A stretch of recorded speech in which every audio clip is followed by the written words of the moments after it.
Hello everyone, আসসালামু আলাইকুম। কেমন আছেন সবাই? আশা করি অনেক ভালো আছেন। প্রত্যেক দিনের মতো আজকে আবারও একটা নতুন ভিডিও নিয়ে চলে আসলাম। আজকে ভিডিওর প্রথমেই আনাবিয়াকে দেখতে পাচ্ছেন, মাশাআল্লাহ। আনাবিয়া বেনি করেছে, সবাই একটু মাশাআল্লাহ বলবেন ওকে দেখে। তো চলেন ওর সাথে একটু কথা বলি।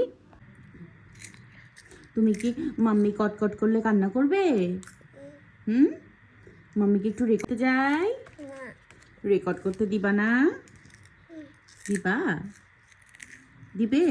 ভালো করে বলো, বলো মা তুমি রেকর্ড করো, বলো। ফটকা ফুটেছে? হ্যাঁ, দাদুর সাথে দেখতে যাবে পরে? আচ্ছা, নিয়ে যাব, নিয়ে যাব।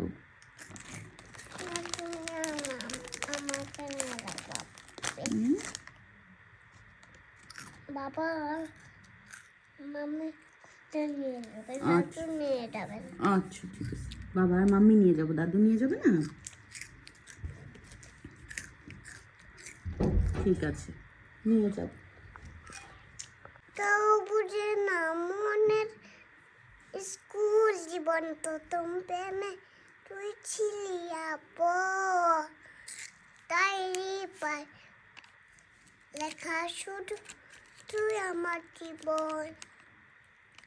হিন ফুলিয়ে মাছ পেরে পুরারো বাটন আসো স্মৃতি করলে বকে দিব তোর। প্রেম ছেলে নয় গো শুধু মন দেওয়া কাক।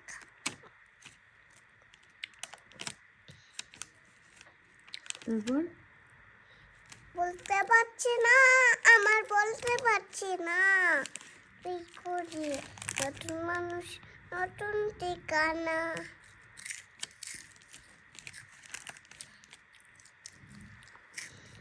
বাহ, খুব সুন্দর গান গাইতে পারো তো তুমি,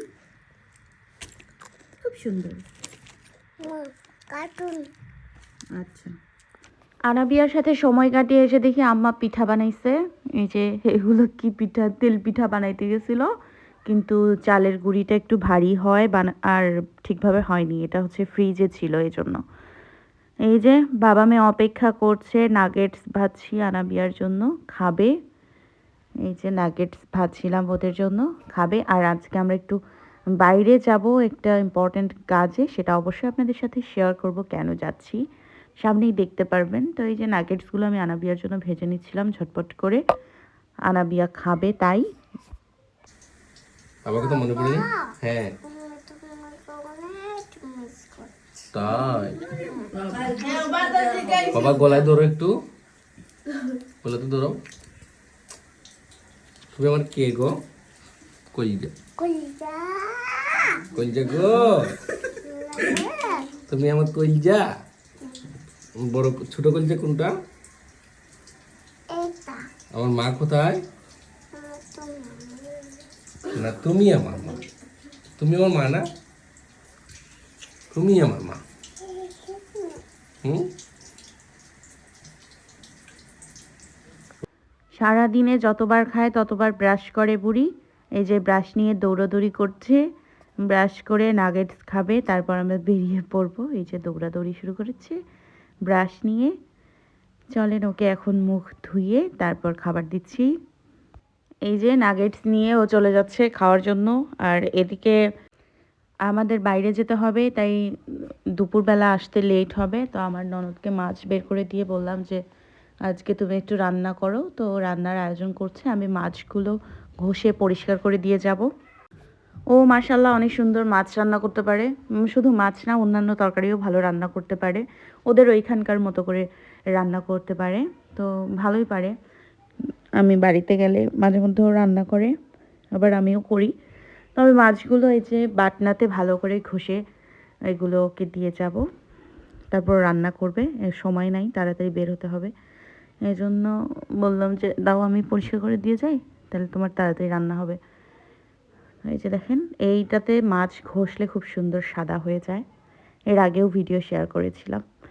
তো মাছ আমরা যখনই রান্না করি তার আগে এটাতে ঘষে পরিষ্কার করে নিই। অথবা পরিষ্কার করে রেখে দিই। তো সময় ছিল না, এই জন্য মাছ কেটে ওরকমই রেখেছিলাম। আজকে ফ্রিজ থেকে বের করে এই যে রান্না করার আগে এটাতে ভালো করে ঘষে টষে পরিষ্কার করে নিচ্ছি।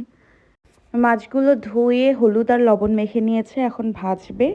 ভেজে এটা একদম কষা কষা করে রান্না করবে। রেডি হওয়া বাদ দিয়ে ওর রান্নার ভিডিও নিচ্ছিলাম। ও বলতেছে তাড়াতাড়ি যাও, ভাইয়া বকা দেবে। তো দেখি একটু পরে ওর রান্নাও শেষ হয়েছে, সাথে আলু ভর্তা বানিয়েছে আর এই যে মাছ রান্না করেছে। তো আমাদেরকে বললো খাবার যখন হয়েছে তো খেয়েই যাও। তারপর আমরা আনাবিয়ার বাবা আমি ঝটপট করে খেতে বসলাম, কারণ আস্তে আস্তে দুপুর পার হবে। তো আনাবিয়ার বাবা বলছে ক্ষুধা লাগছে, খেয়েই যাই। এরপর খাওয়া দাওয়া করছিলাম। তো মাশাল্লাহ অনেক সুন্দর রান্না করতে পারে, অনেক মজা হয়েছিল। এরপর আনাবিয়াকে রেডি করে দিচ্ছিলাম, আনাবিয়াকেও খাইয়ে নিয়েছি। এখন ওকে রেডি করে নিচ্ছি। বাইরে প্রচণ্ড ঠান্ডা, কুয়াশায় কিছু দেখা যায় না। বাইরে গেলে আপনাদের সাথে ভিডিও শেয়ার করব।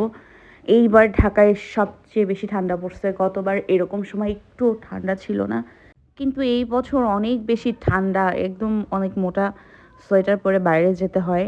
আর আনাবিয়াকে তো আরও মোটা সোয়েটার পরাতে হয়, কারণ অনেক ঠান্ডা বাইরে। আর টুপি তো মাস্ট বি পরাতেই হয়, মোজা। গতবার এরকম ঠান্ডা ছিল না।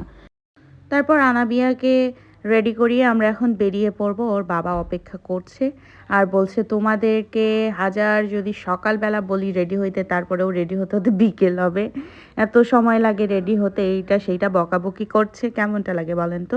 মেয়ে মানুষের রেডি হতে সময় তো লাগবেই, তাই না? ভেবেছিলাম শীতের কাপড় টাপড় কিনবো না, গত বছরেরগুলো দিয়েই চালিয়ে দিব, কিন্তু যা ঠান্ডা পড়ছে মনে হচ্ছে শীতের কাপড় আমাকে কেনাবে।